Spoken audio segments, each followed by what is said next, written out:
आज हम लोग जो क्लास में टेस्ट हुआ था संडे को फिजिक्स का, उसी का आज हम लोग ऑब्जेक्टिव को हल करेंगे।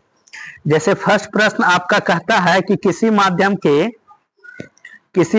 अपवर्तनांक का मान कितना होता है। तो किसी माध्यम का अपवर्तनांक का मान आप लोग पढ़े हैं कि साइन आई बटे में कितना होता है, साइन आर होता है। आप लोग पढ़े होंगे कि साइन आई बटे में कितना होता है, साइन आर होता है।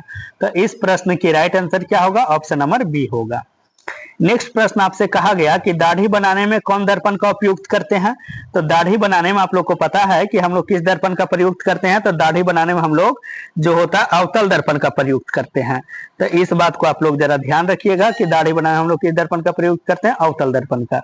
यदि आपसे पूछता है कि साइड मिरर के रूप में किस दर्पण का प्रयोग करते हैं, तो साइड मिरर के रूप में हम लोग उत्तल दर्पण का उपयोग करते हैं। नेक्स्ट प्रश्न है प्रश्न संख्या 3 में कहता है किस दर्पण से वस्तु का बड़ा प्रतिबिंब बनता है। तो बड़ा प्रतिबिंब जो बनाने का काम करेगा हर हमेशा अवतल दर्पण करता है। तो इस प्रश्न की राइट आंसर क्या होगा, ऑप्शन नंबर बी होगा। नेक्स्ट प्रश्न है प्रश्न संख्या 4 में कहता है कि बताइए 2D क्षमता वाले लेंस का फोकसांतर कितना होगा। तो आप लोग जानते हैं कि लेंस की क्षमता बराबर फोकस, यदि लेंस की क्षमता को हम लोग लिखते हैं फोकस दूरी के व्युत्क्रम के द्वारा, या तो फोकस दूरी बराबर लिखेंगे 1/p लिखेंगे। तो क्षमता की मान जो है आपको 2 डायोप्टर दे दिया गया है, तो लिख दीजिए 1/2। और फोकस दूरी होता है सेंटीमीटर में और क्षमता जो होता है मीटर में, तो इसको सेंटीमीटर में बदल दीजिएगा तो ये कितना आ जाएगा 50। तो इस प्रश्न की राइट आंसर क्या होगा, ऑप्शन नंबर डी होगा। नेक्स्ट प्रश्न है प्रश्न संख्या 5 में आपसे कहा रहा कि निम्न में कौन सा पदार्थ लेंस बनाने के लिए प्रयुक्त नहीं होता है। ये प्रश्न को ना आप लोग को टेस्ट में जो है अधिकतर बार पूछते रहता है, तो इस बात को आप लोग ध्यान रखिएगा कि लेंस बनाने के लिए प्रयुक्त नहीं किया जाता है। तो ये प्रयुक्त नहीं करते हम लोग मिट्टी का। तो इस प्रश्न की राइट आंसर क्या होगा, ऑप्शन नंबर डी होगा। नेक्स्ट प्रश्न है प्रश्न संख्या 6 में कहता है किसी बीम का वास्तविक प्रतिबिंब समान आकार का प्राप्त करने हेतु बीम को उत्तल लेंस के सामने कहां रखा गया। मतलब कहां रखा जाए ताकि बीम का जो है, बीम कहने का मतलब कहा जाता है वस्तु को। बीम के मतलब आपको समझना है वस्तु। फिजिक्स में जो है बीम को कहा जाता है वस्तु को, और प्रतिबिंब कहने का मतलब छाया को। ये बात को आपको ध्यान रखना है। तो कहां रखेंगे तो समान आकार का बनेगा, तो ये रखेंगे केंद्र पर। तो इस प्रश्न की राइट आंसर क्या होगा, ऑप्शन नंबर डी होगा। नेक्स्ट प्रश्न कहता है प्रश्न संख्या 7 में कि प्रकाश के प्रवर्तन के कितने नियम होता है। तो प्रकाश के प्रवर्तन के आप लोग भी जानते हैं कि कितने नियम होता है, तो इसके 2 नियम होता है। तो इस प्रश्न की राइट आंसर क्या होगा, ऑप्शन नंबर बी होगा। नेक्स्ट प्रश्न है प्रश्न संख्या 8 में आपसे कहता है 1 मीटर फोकस दूरी वाले उत्तल लेंस की क्षमता कितनी होगी। 1 मीटर फोकस दूरी वाले लेंस की क्षमता कितनी होगी, तो इसका कितना होगा, 1 डायोप्टर होगा। तो इस प्रश्न की राइट आंसर क्या होगा, ऑप्शन नंबर डी होगा। नेक्स्ट प्रश्न कहता है कि कौन सा लेंस आवर्धन होता है। आवर्धन का सूत्र क्या होता है। तो आवर्धन का सूत्र आप लोग पढ़े हैं कि V/U होता है। तो इस प्रश्न की राइट आंसर क्या होगा, ऑप्शन नंबर डी होगा। प्रश्न संख्या 10 में कहता है गोलीय दर्पण में फोकसांतर एवं वक्रता त्रिज्या के बीच संबंध क्या है। तो हम लोग पढ़े हैं कि F बराबर क्या होता है, R/2, या तो R बराबर क्या हो सकता है, 2F। तो इस प्रश्न की राइट आंसर क्या होगा, ऑप्शन नंबर ए होगा। नेक्स्ट प्रश्न है प्रश्न संख्या 11 में कहता है किसी बीम का अवतल दर्पण द्वारा बना प्रतिबिंब आभासी, सीधा तथा बीम से बड़ा पाया गया। वस्तु की स्थिति कहाँ होनी चाहिए, कहाँ होगा वस्तु की स्थिति जो कि इस स्थिति का पाया जाएगा। तो इस प्रश्न की राइट आंसर क्या होगा, ऑप्शन नंबर डी, दर्पण के ध्रुव तथा मुख्य फोकस के बीच में होगा। आइए नेक्स्ट प्रश्न संख्या जो है हम लोग 12 देखते हैं। 12 में कहता है स्पेक्ट्रम में किस रंग का किरण का झुकाव सबसे अधिक होता है। तो सबसे अधिक किस रंग का झुकाव होता है, तो बैगनी रंग का। तो इस प्रश्न की right answer option number D होगा। 13 में कहता है निकट दृष्टि दोष दूर करने के लिए किस लेंस का व्यवहार करते हैं। तो निकट दृष्टि हम आपको बताए थे कि इसको याद करने का तरीका, निकट बोले या दूर बोले। जब निकट है 3 अक्षर का तो इसके लिए हम लोग 4 अक्षर का प्रयोग करेंगे अवतल लेंस का। दूर है दूर दृष्टि दोष है 2 अक्षर का, तो इसके लिए प्रयोग क्या करेंगे, 3 अक्षर का। तो निकट दृष्टि दोष के लिए हम लोग अवतल लेंस का प्रयोग करते हैं, दूर दृष्टि दोष के लिए हम लोग उत्तल लेंस का। तो इस प्रश्न में पूछ रहा था निकट दृष्टि दोष के लिए, तो इस प्रश्न की राइट आंसर क्या होगा, ऑप्शन नंबर बी होगा।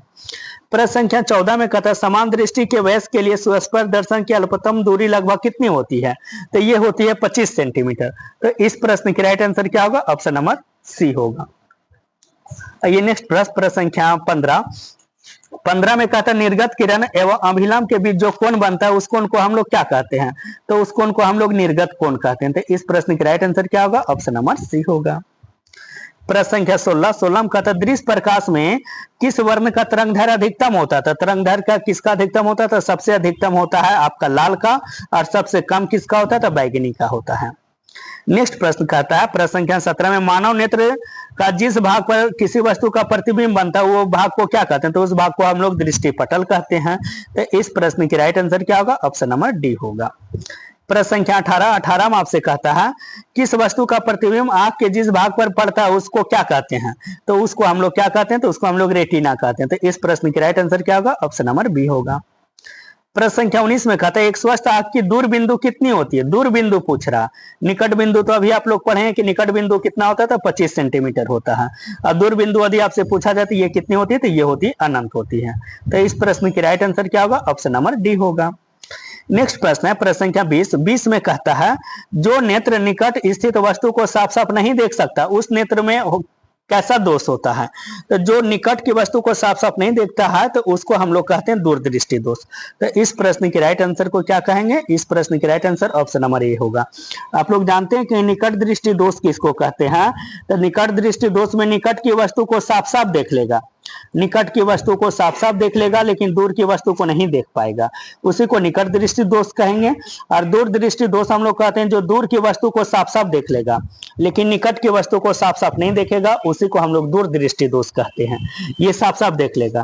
तो आपसे कह रहा है कि निकट की वस्तु को साफ साफ नहीं देख सकता है, तो निकट की वस्तु को साफ साफ नहीं देखेगा तो उसको हम लोग कैसा दृष्टि दोष कहते हैं? तो दूर दृष्टि दोष। तो इस प्रश्न की राइट आंसर क्या होगा? ऑप्शन नंबर ए होगा। प्रश्न संख्या 21 में कहता है किसी कुंडली का प्रतिरोध ज्ञात करने का सूत्र क्या होता है? तो आप लोग पढ़े ओम के नियम से V बराबर क्या पढ़े? तो I गुने R पढ़े हैं। तो देखिए V बराबर I गुने R कहीं लिखा हुआ, या तो I बराबर आप लोग बोल सकते हैं इसी को V बटे R बोल सकते हैं, या तो R बराबर कितना बोल सकते हैं? V बटा I बोल सकते हैं। तो देखिए ये तीन ऑप्शन जो है, तीन ऑप्शन में कहीं कोई ऑप्शन मिल रहा तो इसमें देखिएगा तो R बराबर मिल रहा आपको, कितना मिल रहा? R बराबर मतलब V बराबर I गुने R कहीं नहीं है तो नहीं है। देखिए I बराबर V बटे R है कहीं, I बराबर V बटे R, तो I बराबर V बटे R भी नहीं, R बराबर V बटे I, तो R बराबर V बटे I। तो इस प्रश्न की राइट आंसर क्या होगा? ऑप्शन नंबर सी होगा। प्रश्न संख्या 22 में कहता है कि बताइए आवेश का एसआई मात्रक क्या होता है? तो आवेश का एसआई मात्रक क्या होता है? कूलम्ब होता है। तो इस प्रश्न की राइट आंसर क्या होगा? ऑप्शन नंबर डी होगा।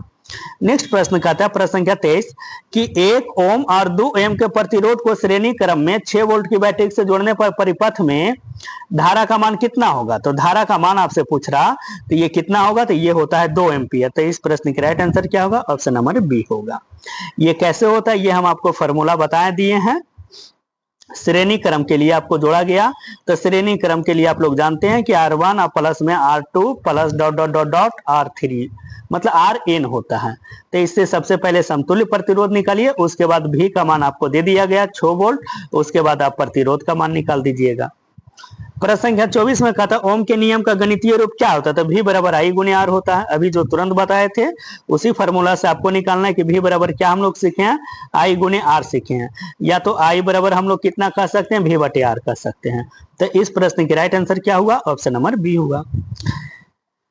प्रश्न संख्या 25 में कहता है निम्नलिखित में से कौन सा पद विद्युत परिपथ में विद्युत शक्ति को निरूपित नहीं करता है? यहाँ पर ध्यान रखना है कि जो निरूपित नहीं करता है ये कौन सा निरूपित नहीं करता है? तो इस प्रश्न की राइट आंसर क्या होगा? ऑप्शन नंबर बी होगा। प्रश्न संख्या 26 में आपसे कहता है 12 वोल्ट विभवांतर के अधीन 2 बिंदु के आर पार 2 कूलम आवेश को पार करने में कितना विद्युत कार्य करना पड़ता है?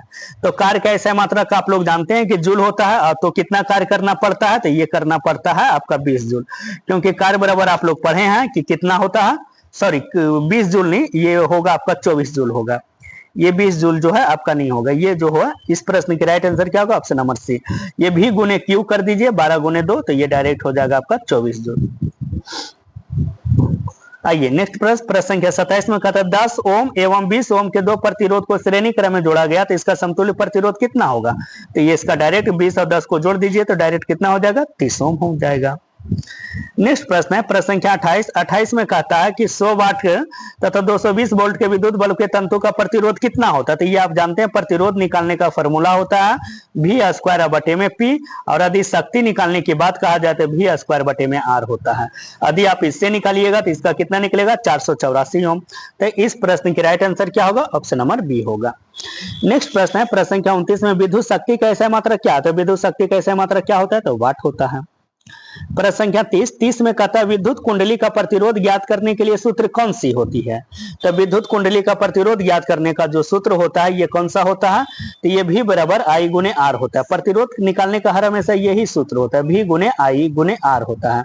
मतलब R बराबर हम लोग निकाल सकते हैं V बटे I बोल सकते हैं। ये जो चारों ऑप्शन दिया ये चारों का चारों गलती है, इसका जो भी होगा R बराबर V बटा I होगा। आइए प्रश्न संख्या 31 में आपसे कहता है डायनमो से किस प्रकार की धारा प्राप्त होती है। तो डायनमो से जो होती है दिष्ट धारा प्राप्त होती है। तो इस प्रश्न की राइट आंसर क्या होगा, ऑप्शन नंबर ए होगा। नेक्स्ट प्रश्न है प्रश्न संख्या 32 में कहता है विद्युत धारा उत्पन्न करने की युक्ति को क्या कहते हैं। तो विद्युत धारा उत्पन्न करने की युक्ति को हम लोग क्या कहते हैं, जनित्र कहते हैं। तो इस प्रश्न की राइट आंसर क्या होगा, ऑप्शन नंबर ए होगा। प्रश्न संख्या 33 में कहता है लघु पतन के समय परिपथ में विद्युत धारा को क्या होता है। मतलब विद्युत धारा का मान क्या होता है, कम हो जाता है या स्थिर रहता है या बहुत अधिक बढ़ जाता है या निरंतर परिवर्तित होते रहता है। तो लघु पतन जिस समय शॉर्ट सर्किट होता है ना, तो उस समय जो होता है बहुत अधिक बढ़ जाता है। तो इस प्रश्न की राइट आंसर क्या होगा, ऑप्शन नंबर सी होगा।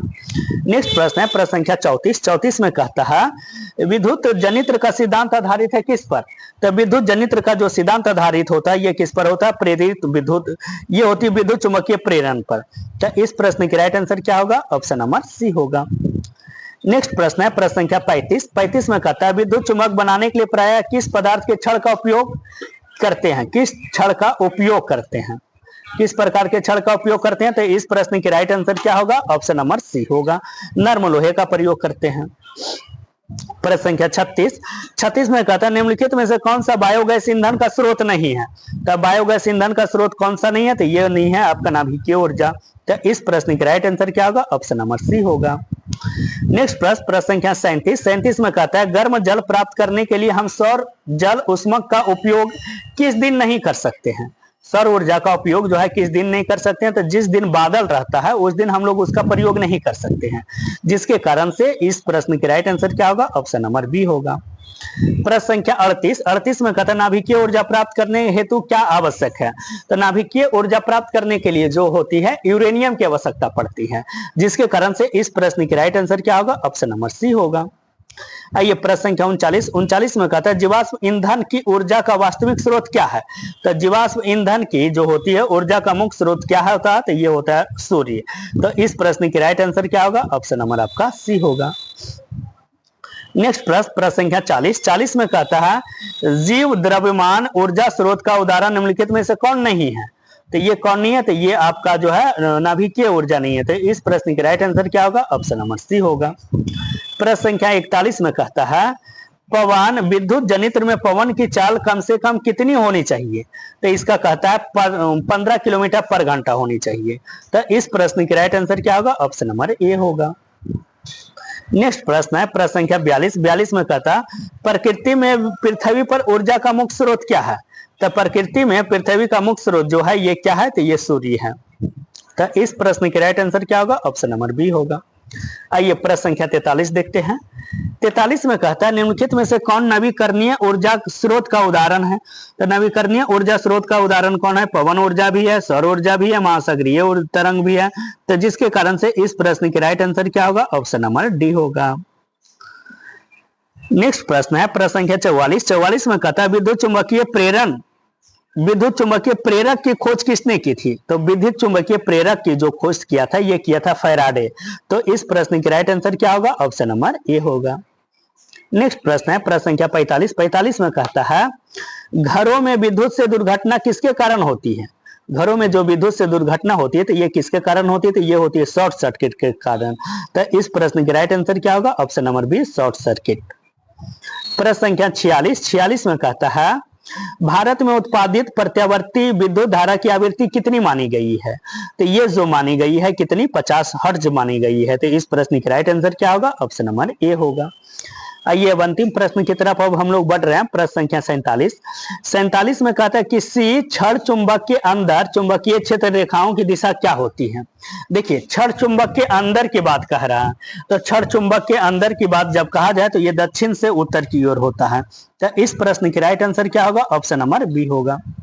आइए प्रश्न संख्या 48 में कहता है घरेलू विद्युत परिपथ में उदासीन तार का रंग कैसा होता है। तो उदासीन तार का जो रंग होता है ये कैसा होता है, तो ये काला होता है। तो इस प्रश्न की राइट आंसर क्या होगा, ऑप्शन नंबर सी होगा। प्रश्न संख्या 49 में कहता है किस युक्ति में विभक्त वलय दिक् परिवर्तन का कार्य करता है। तो ये करता है आपका वोल्ट मीटर में। तो इस प्रश्न की राइट आंसर क्या होगा, ऑप्शन नंबर डी होगा। अंतिम प्रश्न संख्या 50 में कहता है फ्लेमिंग के वाम हस्त नियम में बाएं हाथ की तर्जनी संकेत करता है किसका। तो तर्जनी जो संकेत करता है ये किसका, चुंबकीय क्षेत्र की दिशा का संकेत करता है। तो इस प्रश्न की राइट आंसर क्या होगा, ऑप्शन नंबर बी होगा।